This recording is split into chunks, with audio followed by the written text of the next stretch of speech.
Batman, the video game. He's totally new, totally tough, and he'll stop at nothing to make sure justice prevails.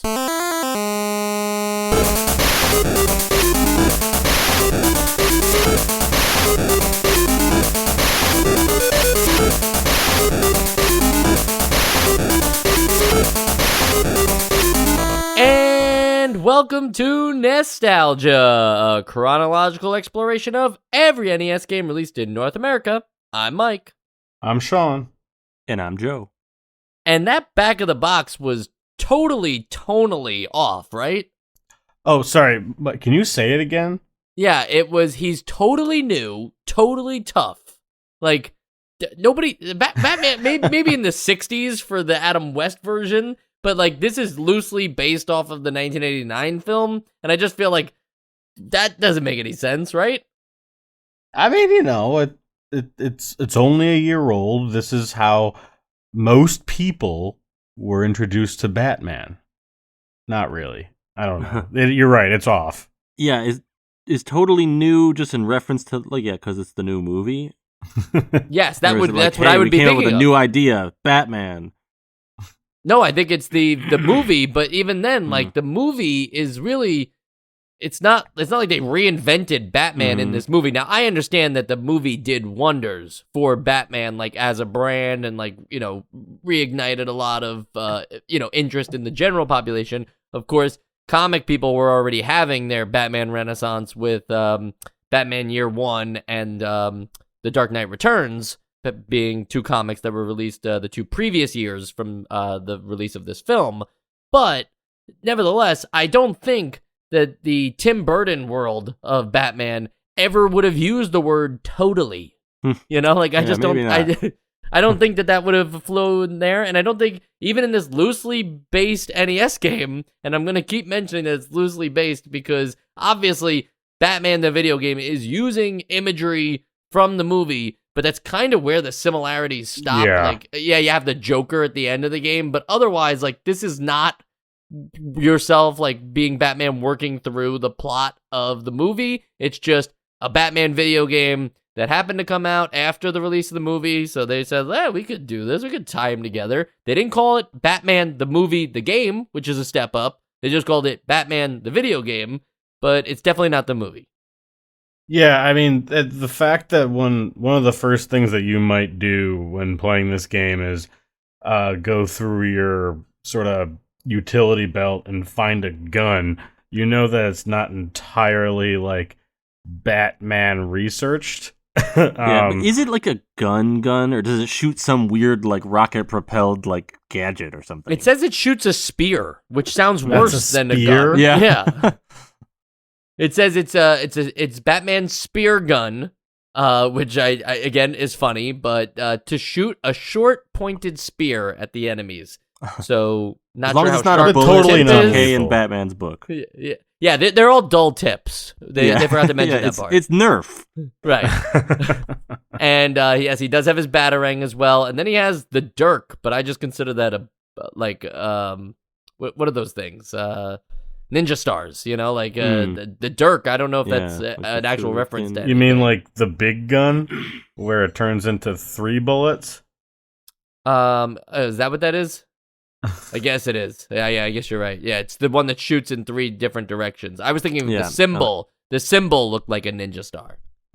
Wait, Got it. Yeah, okay. I like that triple one. I used that quite often. But I had a question. I don't remember what it was. Oh, you know, speaking of the Batarang, though, that thing. Now, this is don't even take this as a complaint. It's just a funny little thing I noticed where the whole point of this boomerang coming back to you is it comes back to you, right? Why do you have ammo for that? I keep running out of ammo for my boomerang. It's all the times he didn't catch it. It looks like but he does. caught it, I'm but watching he him didn't. catch it. No, it just looks like it.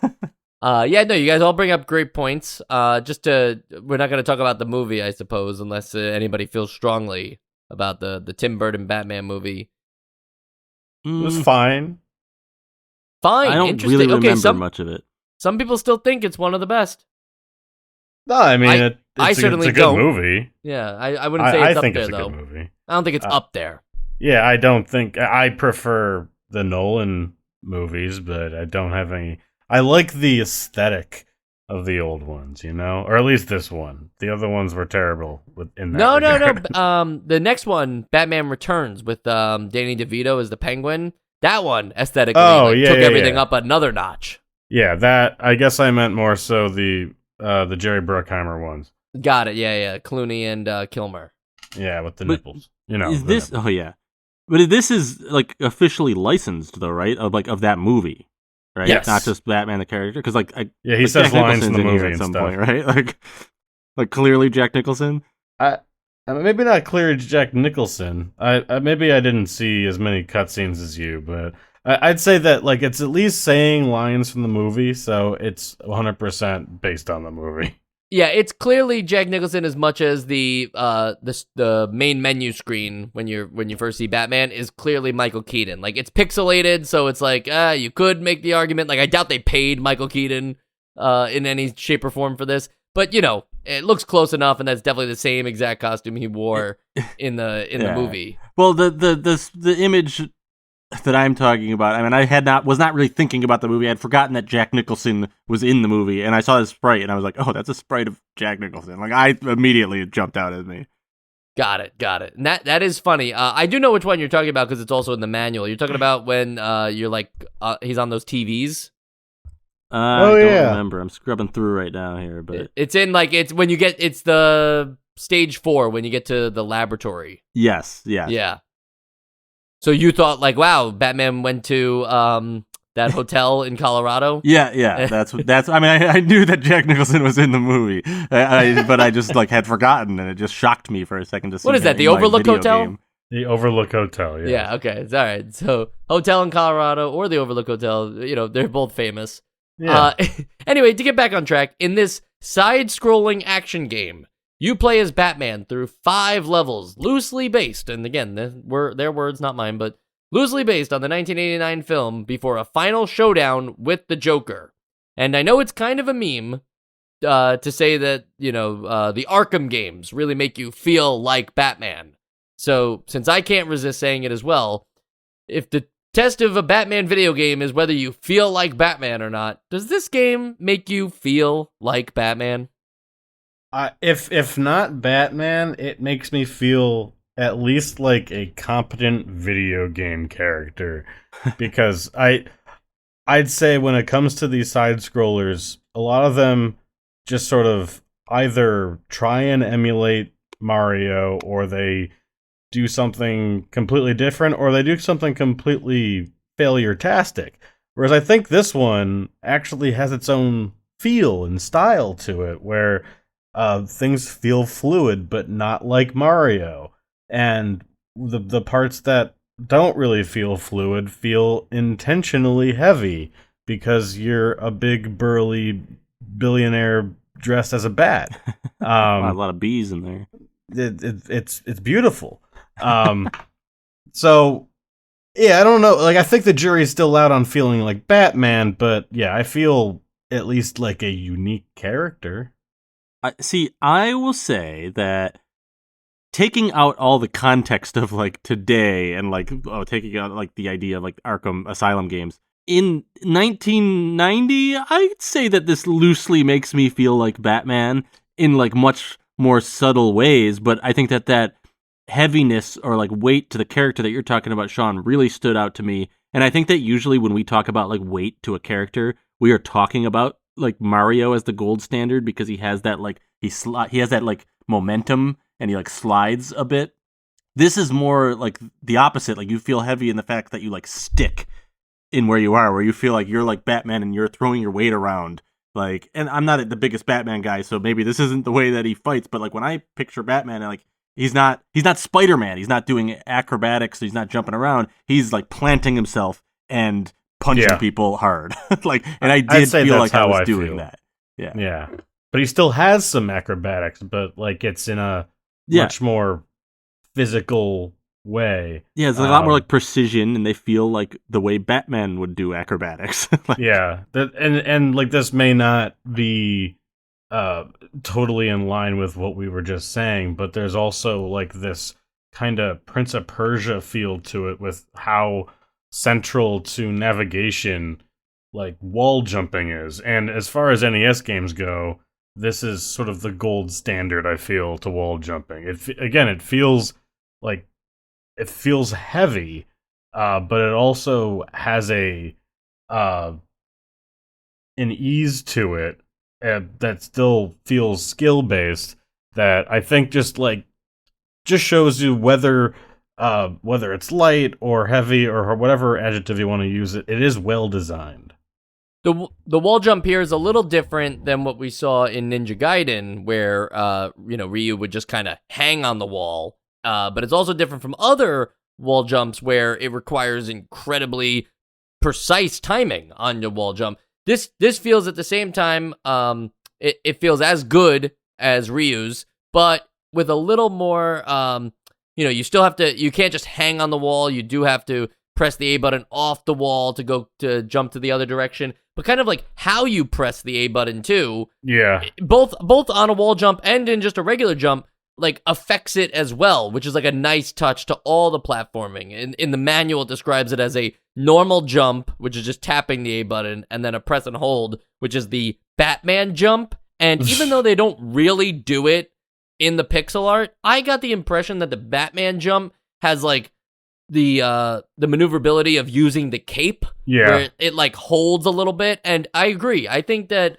in a weird way, some people will complain about the sluggishness of Batman, but in the way that they've laid out the game here, the way that like enemies don't just constantly spawn on screen, the platforming is just as important as the action elements, so you kind of have to both deal with pitfalls, but also deal with enemies. Like, I feel like they got it right in terms of where Batman should be on the acrobatic side, but also on the dealing with enemies. That said, there are totally moments in this game that the enemies aren't well placed. And there are times in this game where I've felt like you either use the one of the Batman weapons, which is fine, right? I mean, you could do the pacifist run and not use the gun, right? Like, they're all the same ammo. Whether you use the gun, the batarang, or the dirk, it doesn't matter because they're all coming from the same ammo source.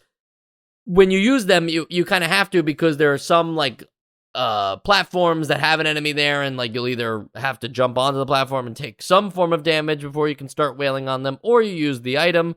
And then there's other times where it's like, well, it doesn't really matter either way because you're just going to have to take some form of damage. And I couldn't confirm that or not, but even just watching, like, there was one particular thing on stage 2 where I was watching a long play after I couldn't figure out, like, how not to take damage. And then they just skipped it too. They were like, nah, I'm just going to take the damage as well. It.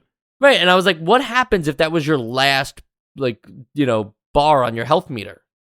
I think, you just got to restart. But I will say that there are definitely parts in this game, particularly boss fights, where having ammo for the boss fight is imperative. Like, I don't even think it's possible, especially with the boss of level 2, which is just sort of like this Rube Goldberg machine of shit just getting shot at you.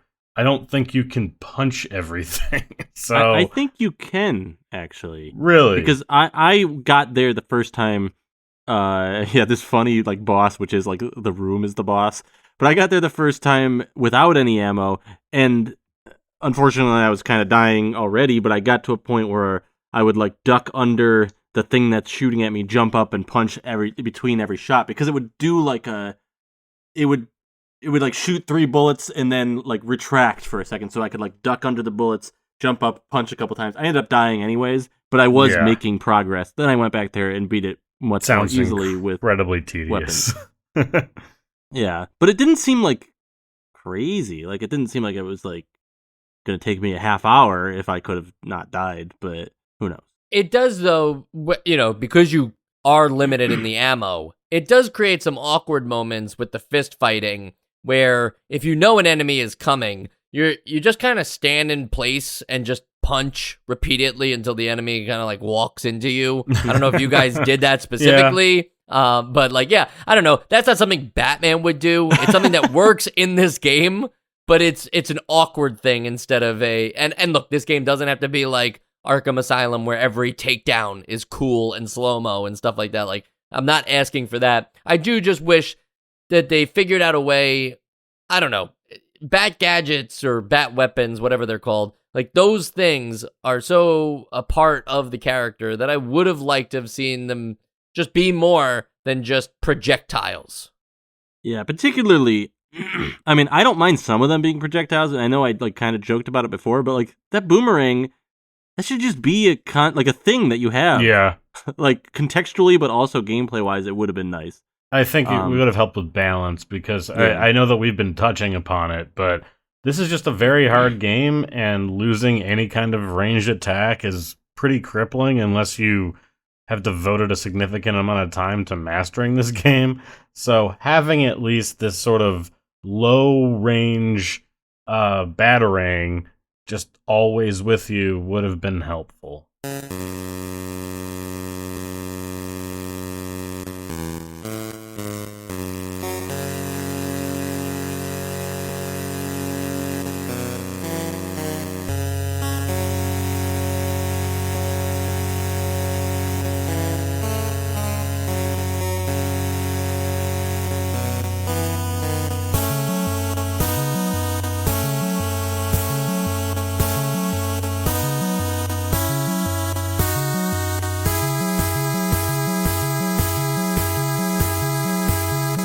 And it's one of those hard games too, because I feel like Batman's, as they describe it in the manual, power life. I'm not sure what the difference between Batman's life and Batman's power life are, but that bar isn't exactly robust. And if you take hits from certain enemies, it's more than just one bar too. And this is the kind of game where you can't be perfect. And Batman's never really perfect, to be honest, either. So it is a tough thing to manage your health all the way to the end of a stage. Yeah, I agree. I would very often get to a boss and then just get one shot, even though it was very I throw the word around a lot, but it was the very like Dark Souls of it. Like you just keep getting through it, and it basically just turned into a boss run. And then you get to the boss and you have nothing to really defend yourself with, so you may as well just restart anyway, but there isn't like a respawn button, so I don't know, that was just sort of my experience with it. I found myself more managing my deaths, if that makes any sense, where I would just try to get to the boss with one life left, because then I knew that I could die and restart and still be at the boss without getting a game over where I'd have to go back to the beginning of the stage. But I'd die with one life left, still be at the boss, and then I could kill the boss with my gadgets, hopefully. Then I would go on to the next stage, just die on purpose, so that way I start the next stage right away with like all 3 or 4 of my lives, and try to get to the next boss with at least one life left, so I can respawn, and just kind of kept doing it that way. Granted, I think sometimes I had to like respawn a little earlier and like get gadgets ahead of time, but for the most part, or maybe it was more so for the health rather than the gadgets. I'm trying to remember. Actually, you might not spawn with like a ton of gadgets all the time, but it was for my health, for like the one hit KO of it all. If I have one hit left, I wouldn't want to face the boss like that. So as long as I had one more life, I could start the boss full health. That's an interesting strategy. I didn't think of that. And, the game is considered hard by many hardcore NES fans, no doubt, but it is a weird kind of hard where, not that the game can be made easier, but it is more manageable the more you slow down, which feels weird for Batman as well, right? Like, not that it should be like, blitzing your way through this stuff, but Batman is there's always that joke of how much time did Batman have to plan, and then he could kill anybody. He doesn't kill. But, that idea in mind, it's like, it is kind of true in this game, because enemies don't just respawn on screen, that if you just be more methodical and time out certain things, like, if you slow down the gameplay a little bit, you'll find yourself, at least in my position, like, getting through the level more efficiently than if you just think, like, oh, well, I can take this hit and just get through this, or, oh, I can just, I can beat this enemy, but this enemy is going to hit me. It's like, if you just slow it down and work on using the gadgets appropriately to kill the proper enemy and then use your fist for a different enemy, there's all different kinds of enemies, which we should get to in a second because I don't recognize any of these guys. But that's not a problem right now. The problem right now is that I just don't think that wound up actually taking the fun out of the game for me. It's not a puzzle, right? It's just that to preserve health, you have to go slow. It'd be like, in Mario to get this right, like, make sure you think about the jump beforehand. It's like, I don't know, you just kind of want to run and jump, right? Like the game is designed to go. I don't know. Yeah, I don't think I feel the same way about that. I feel like that the kind of, it never felt like I had to like sit there and like really, really put a lot of like thought that like stopped down the flow of the gameplay. It just felt like the flow of the gameplay was intentionally more methodical and slower. That's exactly the word I was going to use. I don't think that I agree that it is more methodical, but I wouldn't say that it intrinsically makes it more boring. I mean, you may feel that way, but I don't. I think what Joe might have been doing might have been a bit more tedious than what I would like, but in general. Well, yeah, that was more out of necessity based on my skill level.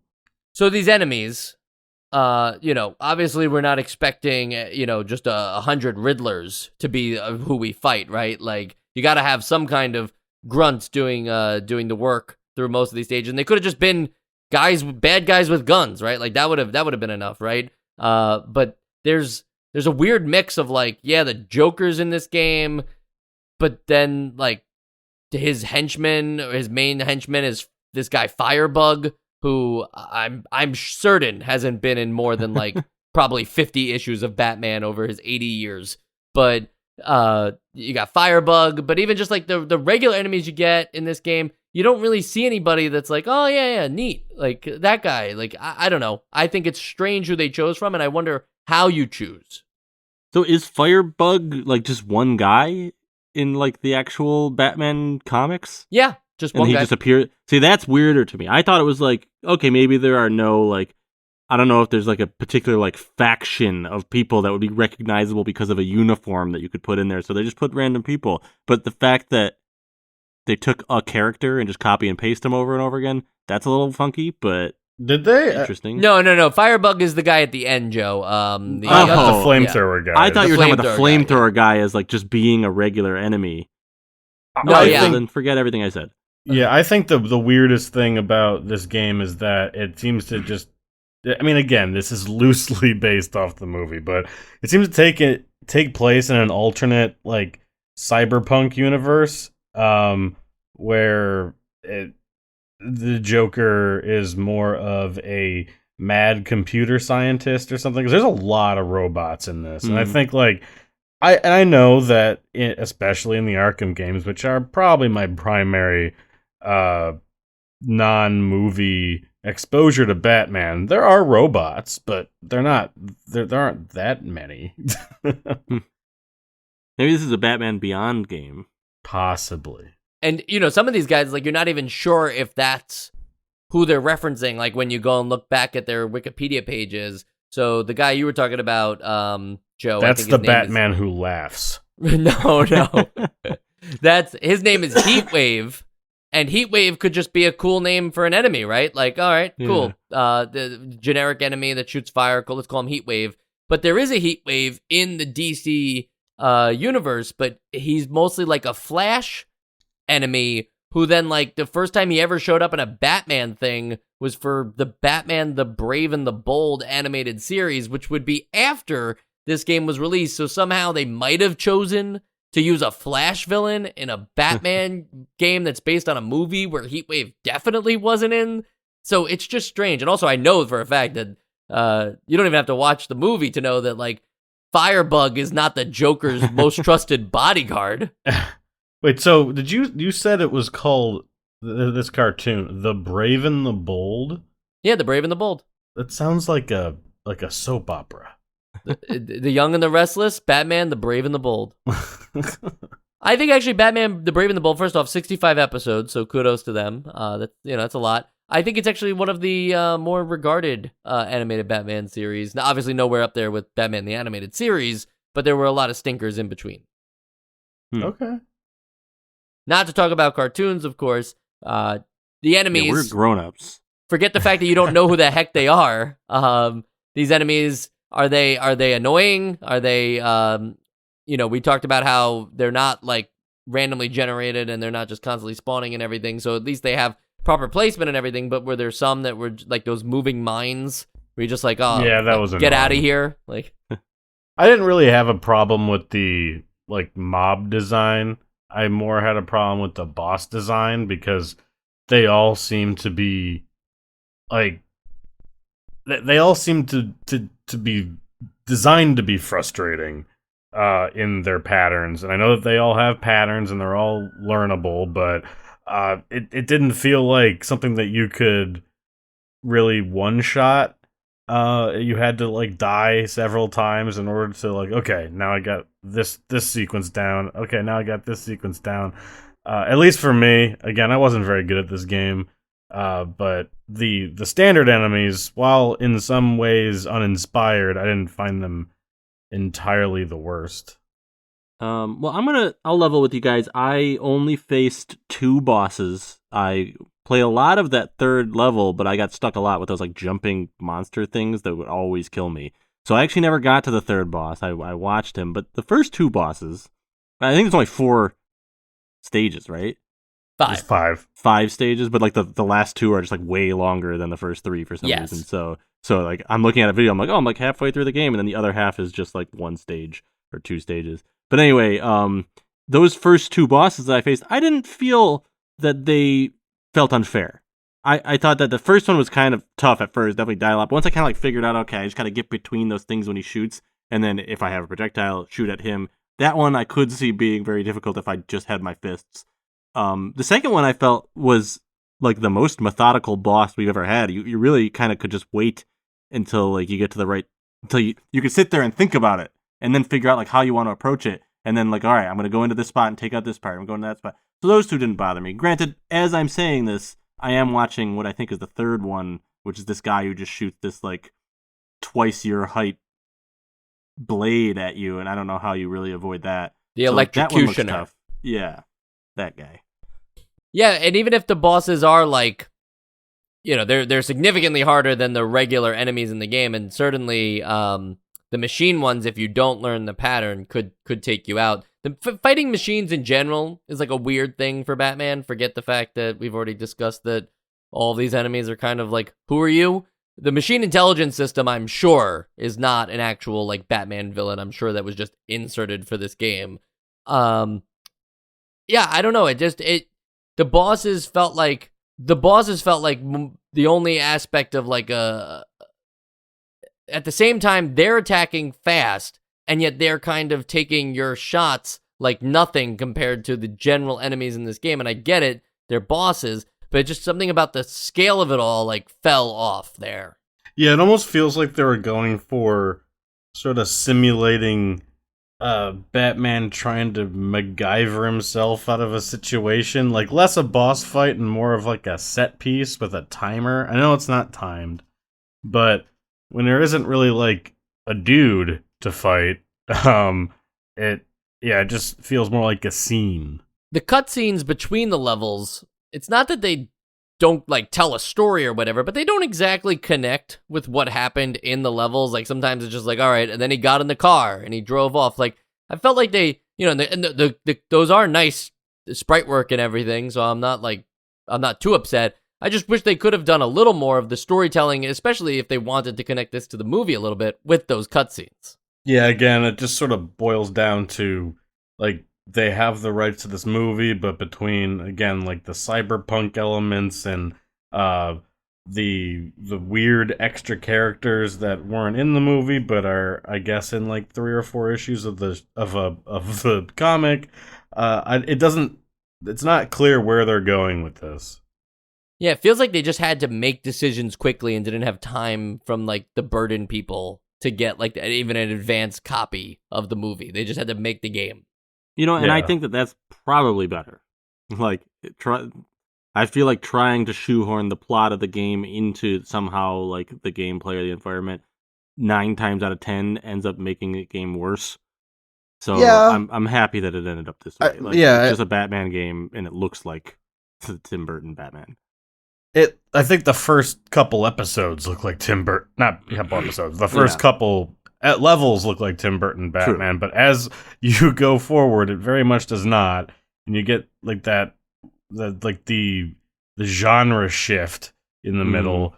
So I could have done without that, and like maybe just find settings that look like the movie, and that's as based off the movie as I'm fine with. So to backtrack to the gadgets for a second, maybe this works because of the slower gameplay, but I did think it was a bit of a problem that to cycle through the gadgets, you have to press the start button, which is usually the pause button, but that's how you cycle through your gadgets and your punch. So the gadgets, while they're very useful against like tougher enemies or enemies in a weird spot or enemies on platforms, to cycle between that and the punch, using that, it just felt like maybe there could have been a dedicated button for your gadget and a dedicated button for your punch. I guess that would make up jump, which would have sucked too. So yeah. I'm not sure, I'm not sure what the way around it is. And again, because for the most part you can take your time, it's you have time to be like, oh, I'm going to use this gadget now, and I'm going to go back to my fist. You just can't do that if you're on like a straight line with a bunch of enemies. Yeah. I will agree that the fact that this was mapped to start was very jarring, and it messed me up a lot. I didn't like interfere with the game itself, but I unintentionally paused quite often. But I think I think a compromise for this, because you have more time to think, maybe holding up and pressing A or B, and whichever one isn't jump, maybe that would have helped. And you could still cycle through them and not have like a button combo for each different thing, but it would at least allow for punching and some kind of projectile at the same time. I think that it's... Yeah, I guess I can see that working a little bit, but I think that this is, in my opinion, the lessest of many evils. If that makes any sense. Like, I think that this is not ideal, but the solution of making up to jump in this game, I definitely would not want.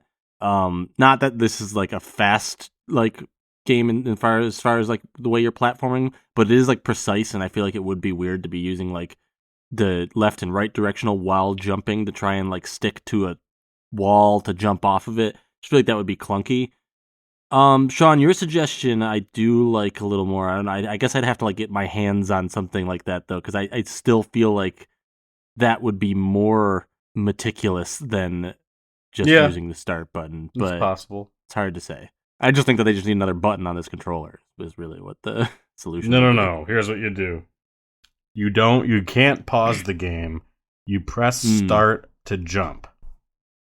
I like that. Yeah. No, the reset button on the NES itself. Yeah. Is punch.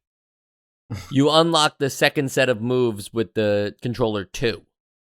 Yes. So you have to hold 2 controllers at the same time. Right. I like that. The prototype version of the game had some significant differences.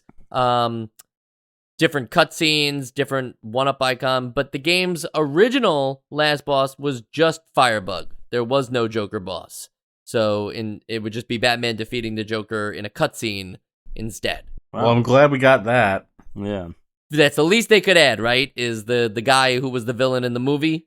Yeah. Yes. Yeah, right. So there you go. They're taking some cues from the movie.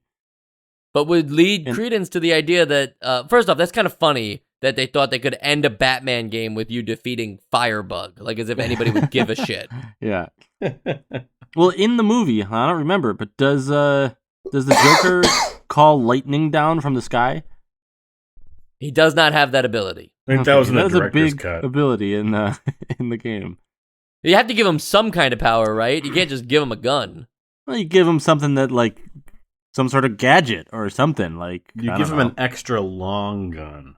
He should have been able to control Batman's parents. That should have been his power. Well, that's the Maybe it thing. was. That's They're how just- they end the game, right? Batman in cold blood kills the Murders. Joker because Yeah. he was involved in the killing of his parents. Just like it always goes. Yeah. But did he kill the Joker in that movie? No. Did he?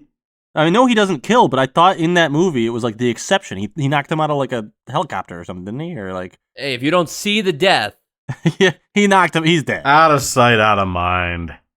think about how many people you've probably killed in Batman video games, but they're like, they're just like, no. You just, I know you snapped his neck there, but it was just to knock him out. Well, think of how many people you might have killed just in your everyday life. Wow. Think about it. You think about it. Maybe think twice about talking to me like that.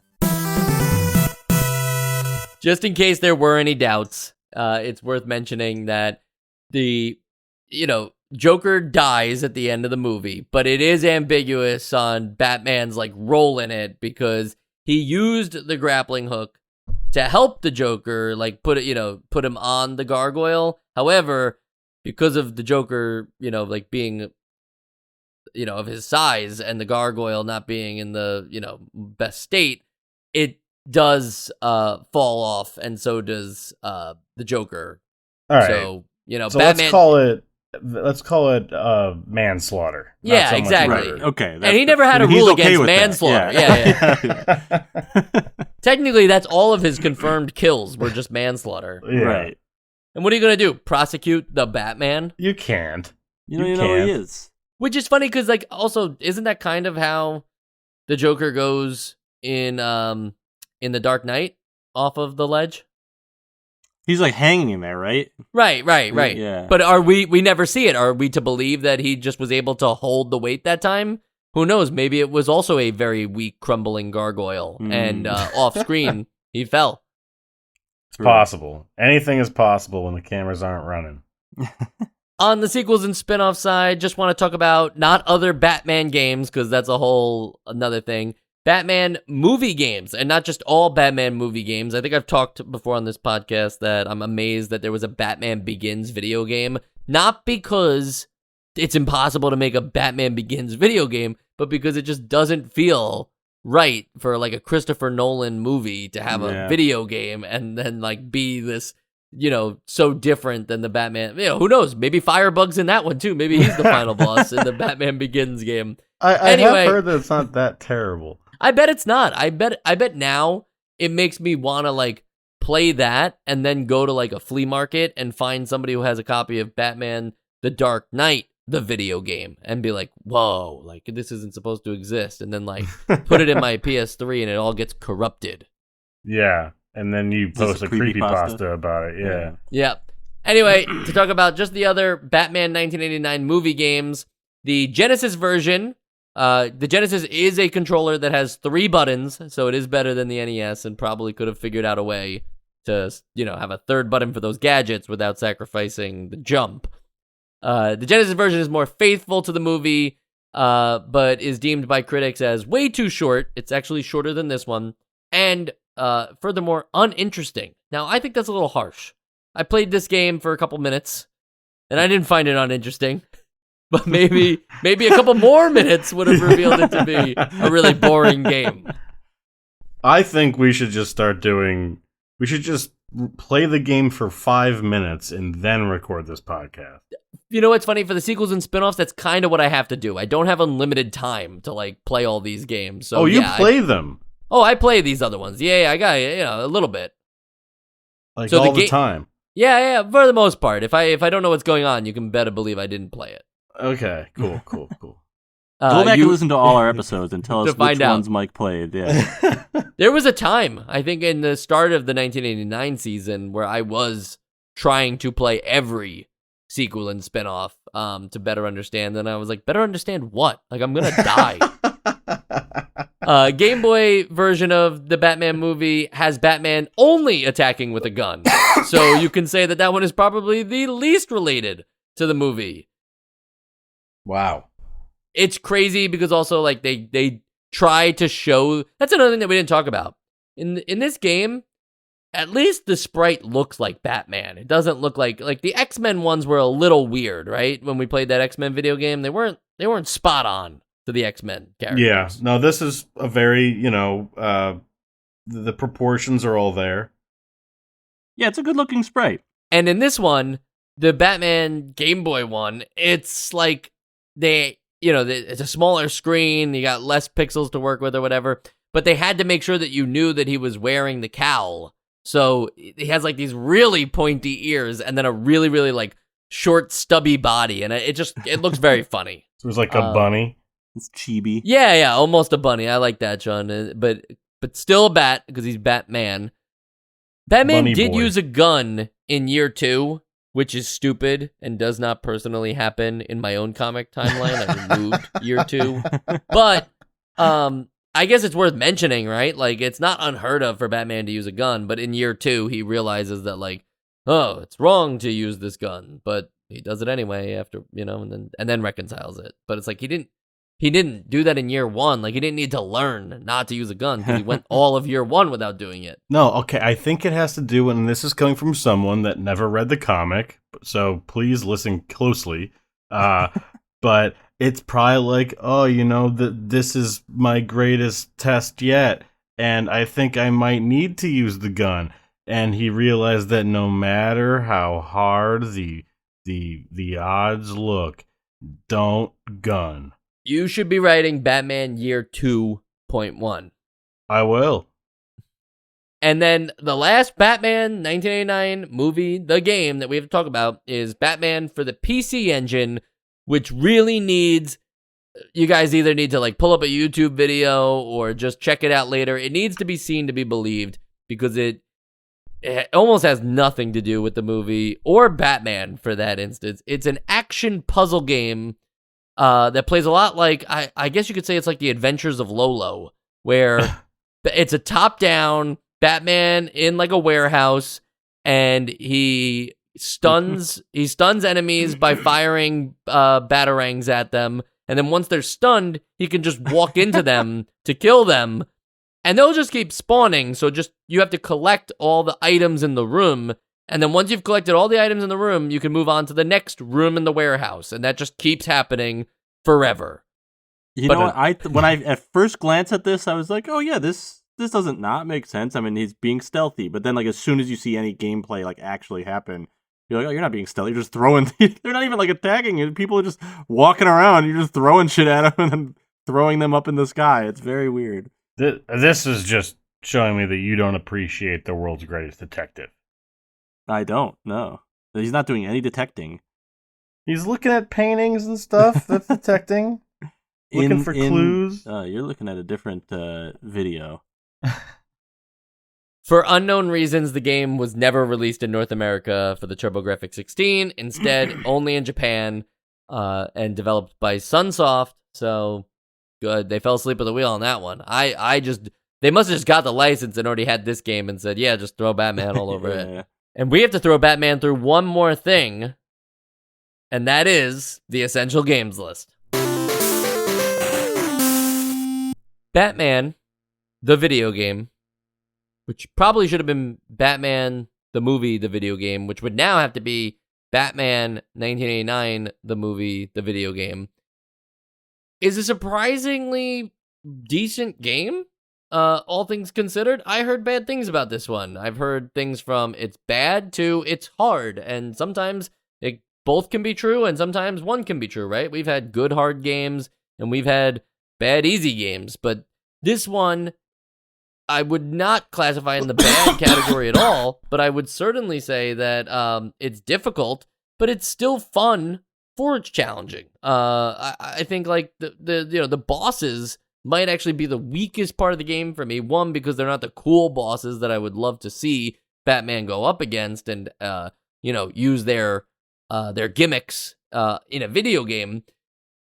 But the actual like the staging and the platforming and the enemies, like, I'm all here for it. I think Batman controls really tightly and the gadgets work and everything. So it definitely gets a pass in my book.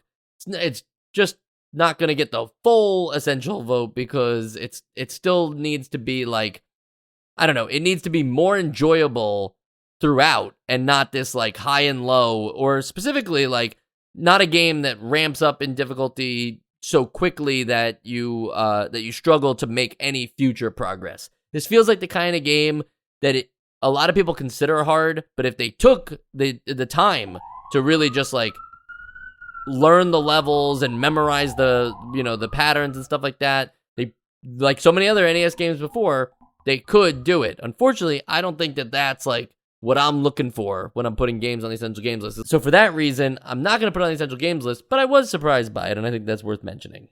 Joe? I had a great time with this game too, and I also had heard, or at least somewhere in my memory, I thought I had heard really bad things about this game, and I thought it was pretty darn fun, to be honest. As far as like a platformer goes, it's totally different than like other platformers that I've liked, but it does its own thing and it works for it, like this kind of more methodical thing. I never felt really like you needed to like memorize much. It just feels like you have to plan ahead a little more. But now, like I said, I didn't get all the way through this game. I only got to the third stage, but I think it is really fun, and that challenge like never felt like, okay, this is unfair now. I don't want to keep going. I like the way that I've concluded that it does make me feel like Batman, at least as far as like an NES game can make me feel like Batman, and I really like that about it. And I think that it's a little bit of a on the fence thing, but I think I want to throw this a vote. So I'm going to vote for this to go on the Essential Games list. Wow. Sean. Yeah, this was a tough one for me. I am pretty much in love with the character systems here. The slightly off the beaten path, like jumping, the wall jump, like all the navigational stuff, and how the gadgets are implemented. Like that's all great. It's where it all, like, it's the setting. It's where where we're using these systems, and to an extent, the enemies that we're using these systems against, that things kind of diverge a bit. I don't think that it's a terrible implementation of these things, but I think that there are a lot of places that these could have been done better, and for that reason, I'm not going to vote this essential, but it is a very good game, and maybe I'll think elsewise in the future, but I do really like it. I'm surprised to hear the gadgets get a shout out. I actually thought they were the weakest part of the game because Batman's gadget arsenal is so, robust, and part of what, his utility belt has been there since the very beginning. But in this game, they're strictly for projectile use. Like, I feel like they could have done so much more with that, with the platforming. I think the Batarang is a pretty good implementation of that, with, if you sort of jump out of the way of where it comes back to you, then it'll do a wider arc. And I know that's not the first time that that's been done in a game, but I think it was done relatively well. And I don't know, I think they hit those marks. Not so much the variety of the utility belt, but that they are there. Yeah, I'm a person who's not like super familiar with Batman. Like I do know about like that, like the gadgets are a big part of it, but it's not something that's like in the forefront of my mind when I'm playing this game. So to me, I was just like, oh, there are some cool gadgets, and I did feel like I had a different use for, even though they are all projectiles. I did feel like, okay, I'm going to use the boomerang for this guy because I got some time and like they're not as valuable, but I'm going to use the spread shot for this one because like I really need to get a lot of the damage. So like it did feel like I was stopping and thinking, which gadget should I use? Like that was a cool feeling. But yeah, I could see other implementations. Like, I mean, it'd be cool to have like a Bionic Commando style like grappling hook or something. But obviously that would redesign the game. But like I could see other things that aren't just weapons. But the absence didn't bother me. Yeah, until you mentioned could it. have a limited use grappling hook too, though, something where you have Yeah. to, like plant it on one end and then plant it on the other in order to cross through or something like that, or smoke bombs or something where like if you let off one of those, you can go through enemies. They don't work on bosses or something like that. Just thinking about more like practical uses for Batman's gadgets, because that's really like at the end of the day, what makes Batman such a cool superhero is that he has no superpowers. Which is crazy because obviously he does if he's able to get the shit kicked out of him every single night and get back up in the morning. But he's not supposed to have any superpowers. So really it's his mind and these gadgets and his detective work that makes it, who he is. And I feel like this game kind of focused more on the platforming to its advantage, right? We talked about how great that Batman jump feels and everything, adding a little extra weight to him. But it kind of sacrificed some of the other elements that Batman's known for. Now, if this, wasn't a Batman game, would you judge it the same way? That's true. Like, so that's not necessarily fair to just put 100% of your vote into the fact that because they titled the game Batman and it's not using all of Batman's elements, just like it's not all of Batman's known enemies, just because they put different enemies in, you don't like take it off for that. I agree with that. And next week, on a totally different note, we will be playing Dash Galaxy in the Alien Asylum, which is a crazy title that I can't wait to play. Hopefully the game is just as crazy. Important to note, can't tell if this is a rattlesnake or not. Looks like a cobra. So justice for our boys last week. We have a cobra on the box. Oh, it was misnamed. Always love It's like how some Cobra. Pokemon are named like the wrong name. Like this was supposed to be Twin Cobra. And that was supposed to be whatever the fuck you just said. Right. Alien Asylum Dash Galaxy. Dash Galaxy was actually supposed to be Dragonair's final evolution. Right, yeah.